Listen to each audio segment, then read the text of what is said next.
Hello, once again, welcome back to Mother Africa. If you are brand new to this channel, please consider subscribing, consider giving a like, consider giving a share. Today, I want to answer a question. What should you consider as an African in Africa if you want to get a job in IT? First of all, IT is a huge industry. It's not as simple as accounting. It's not as simple as any other industries. IT is very wide with different tracks that you can take within the IT as a whole. Okay, we are talking about cybersecurity is IT, networking engineering is IT. You have your data analytics also fits within the IT. You also have support technicians, the people who help you on a day-to-day basis at work when you have little problems or big problems. It's a vast industry. We can also include programming, or which is software engineering. So IT is not a it's not a small industry. It's not a straightforward industry as other industries are, which are like just straightforward. If you want to do accounting, this is what you do.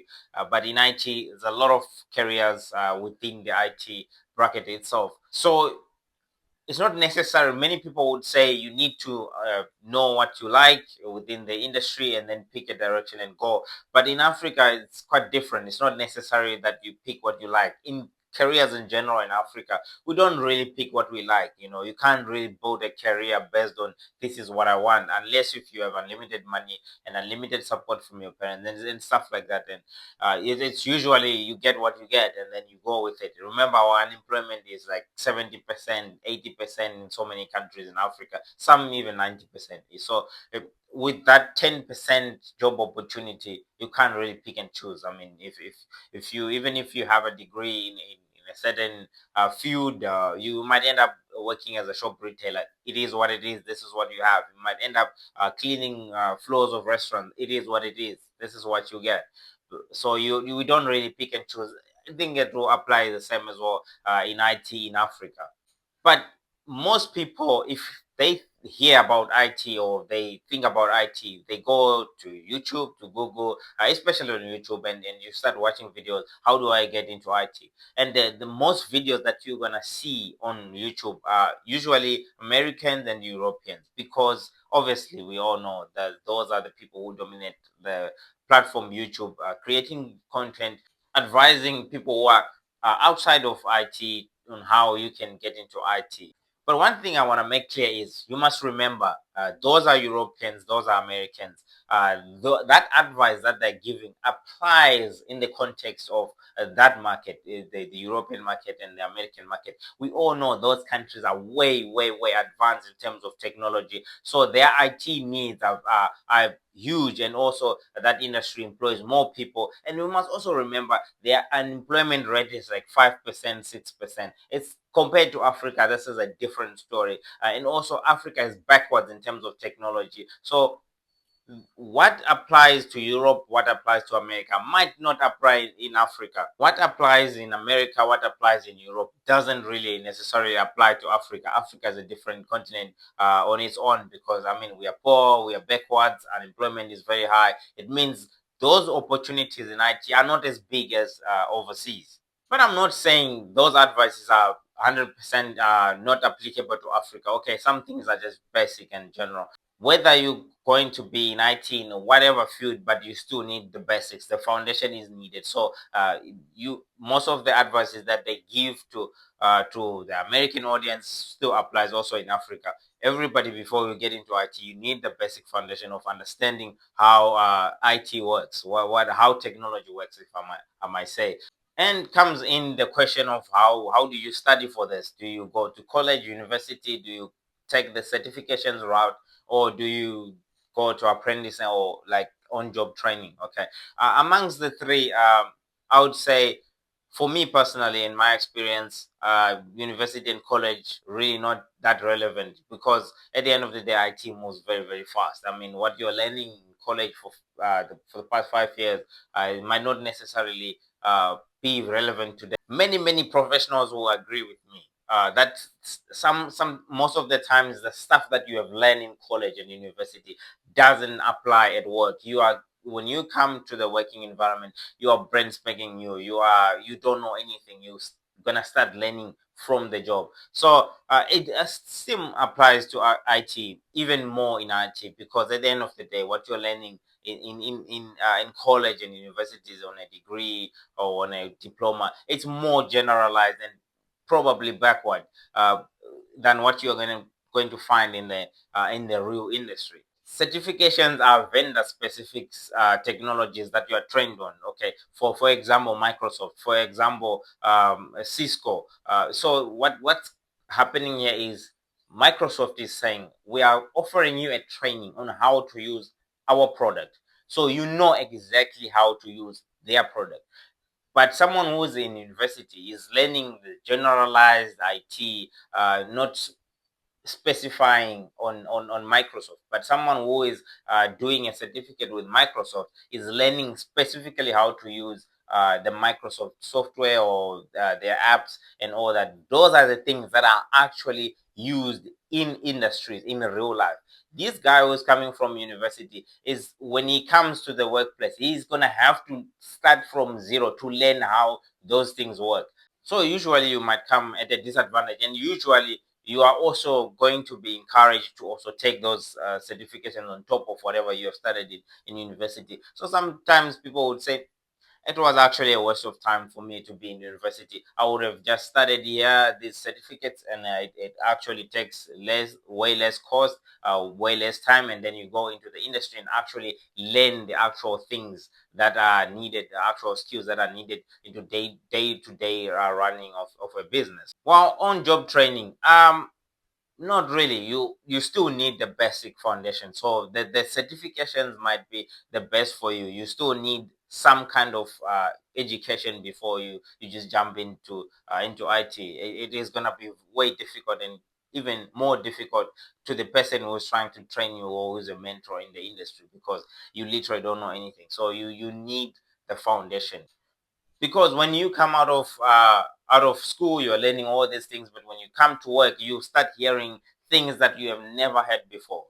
The softwares and technologies that companies actually use on day-to-day basis, you might have never had before. And like you when you come to work, you just will find out, okay, we use zero, and zero is running on that server, and please, I can't access that server, please help me. My Sage is not working, can you please help me with this?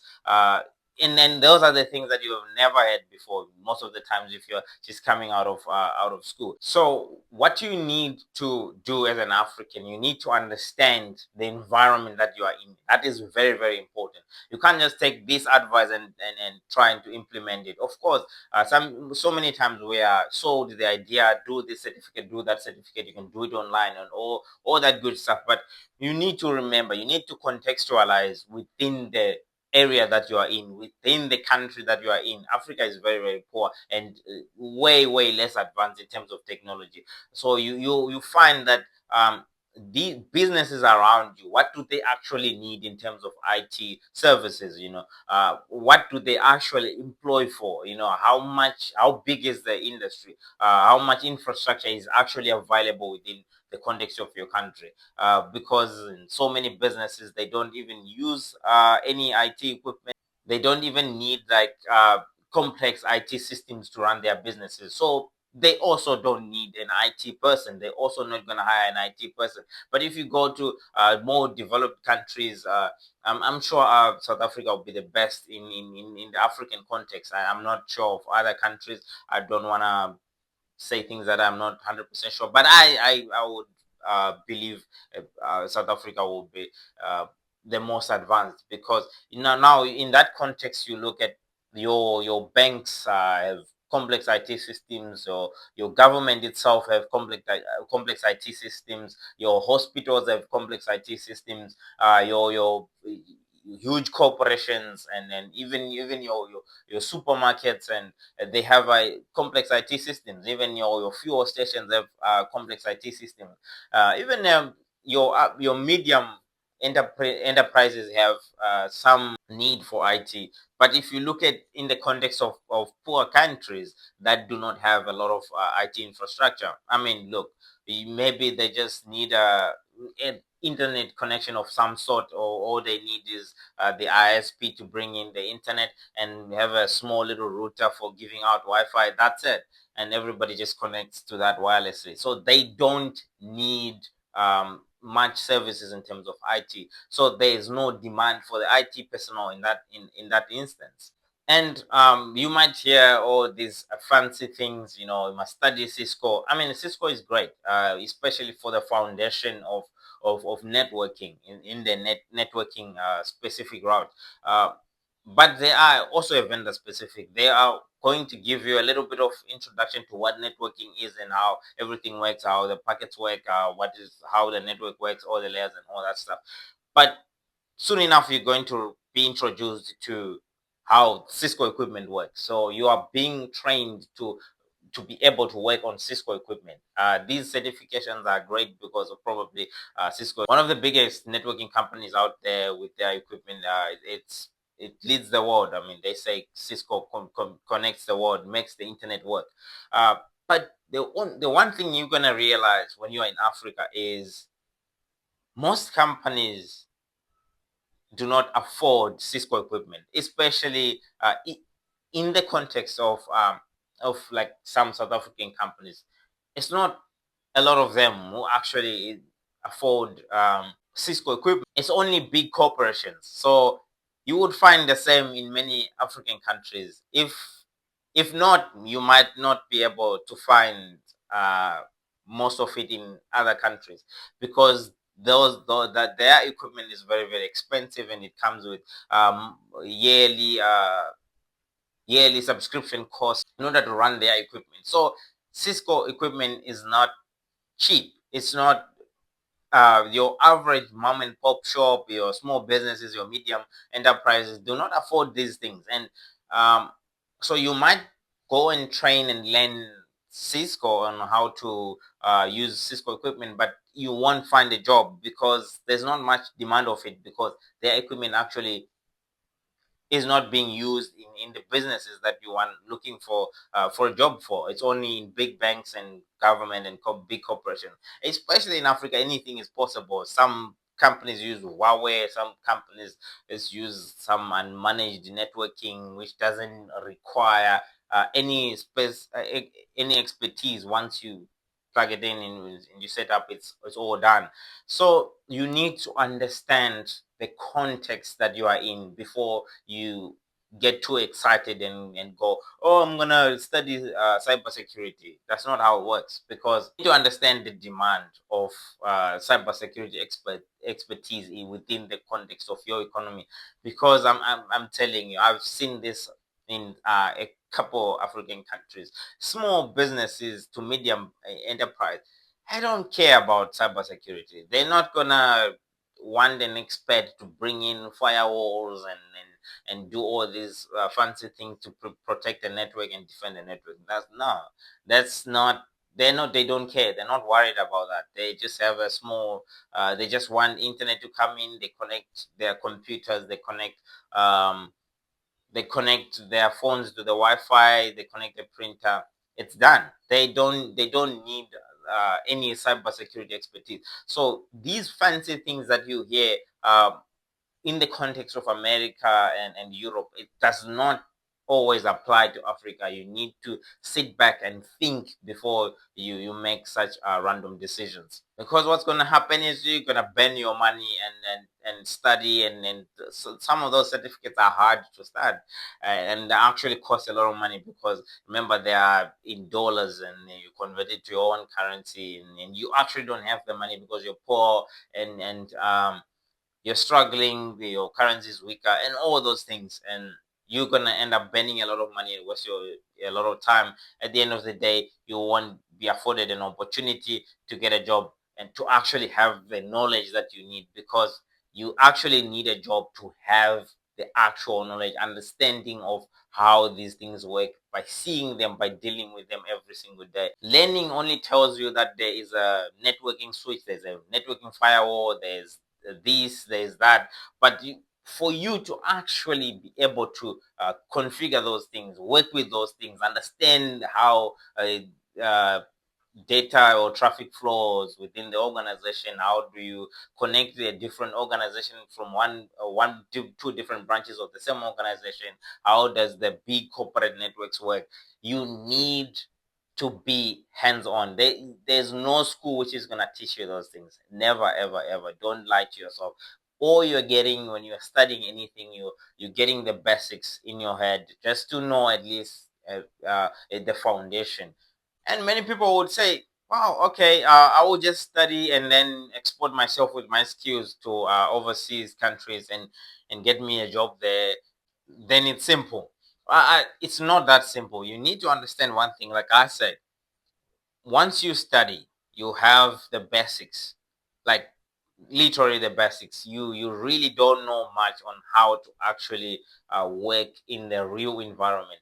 So they really not gonna give you a job. You hear stories of Africans, some Africans who are knowledgeable, skilled in their expertise. They have great expertise in terms of some technologies. They get hired and work remotely from Africa, working abroad, in the IT industry. But you need to understand one thing: without experience, they're not gonna let you touch their infrastructure. It's impossible. They need experience so that know, because they've been there. They didn't know anything until they also studied and get the experience in the work environment, years and years, and so they know. They're not fools. They understand that when you are at that level, that you actually don't know anything. They're not gonna give you access to their network from overseas to work on their stuff. They know it's not possible. So, but don't feel discouraged. IT is a growing industry, especially in Africa. Since Africa is not that developed yet in terms of information technology, so there's still opportunity, especially in the building of the infrastructure. That is my main focus.